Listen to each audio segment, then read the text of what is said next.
Israel has warned all residents of Gaza City to leave immediately in anticipation of a huge ground offensive.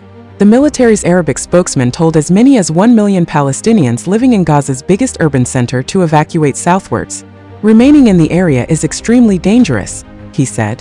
On Monday, Israeli Prime Minister Benjamin Netanyahu said airstrikes that had destroyed high-rise buildings in Gaza City in recent days were only the beginning of the main intensive operation to capture what he has described as Hamas's last important stronghold.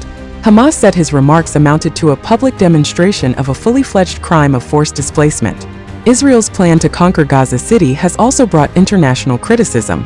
The UN has warned an intensification of the offensive on an area where a famine has already been declared will push civilians into an even deeper catastrophe. The message from the Israel Defense Forces, IDF, both in leaflets dropped over Gaza City and posted on social media by its Arabic spokesman Kal Avachayadri, was unequivocal. To all residents and those present in Gaza City and all its areas, from the Old City and the Tufa area in the east to the sea in the west, the IDF is determined to defeat Hamas and will operate in Gaza City with great determination, as it has throughout the Gaza Strip, it said. For your safety, evacuate immediately, it added. Israel's security cabinet approved a plan to conquer all of Gaza after indirect talks with Hamas on a ceasefire and hostage release deal broke down in July.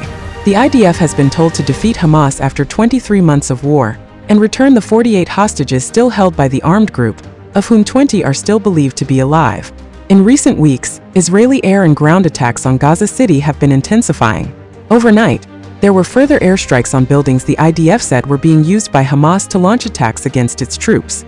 Netanyahu said in a video on Monday afternoon that 50 high-rises had been destroyed in Gaza over the previous 2 days. Now, all of this is only the introduction, only the beginning of the main intensive operation, the ground incursion of our forces, he added. Therefore, I am taking this opportunity to say to the residents of Gaza, listen to me carefully. You have been warned. Get out of there. Hamas said Netanyahu's remarks were a public demonstration of a fully fledged crime of forced displacement, carried out under the weight of bombing, massacres, starvation, and death threats. Photographs showed a stream of people moving south along the coastal road from Gaza City on foot, on donkey carts and in vehicles on Tuesday, but there was no sign of a mass exodus. Hannah, a mother of 3, told the BBC she did not know where to take her family, so she was holding out until they were in real danger. If I knew somewhere to go, I would have left by now and taken my family and my children, she said. Hannah lost her own home in Israeli bombing at the beginning of the war and has since been displaced with relatives. She said nothing can describe how she and her loved ones were feeling now. Raisin Salha, a student, said she had fled Gaza City 2 days ago due to the bombardment and was now sharing a room with about 20 relatives in the central city of Deir al-Balah.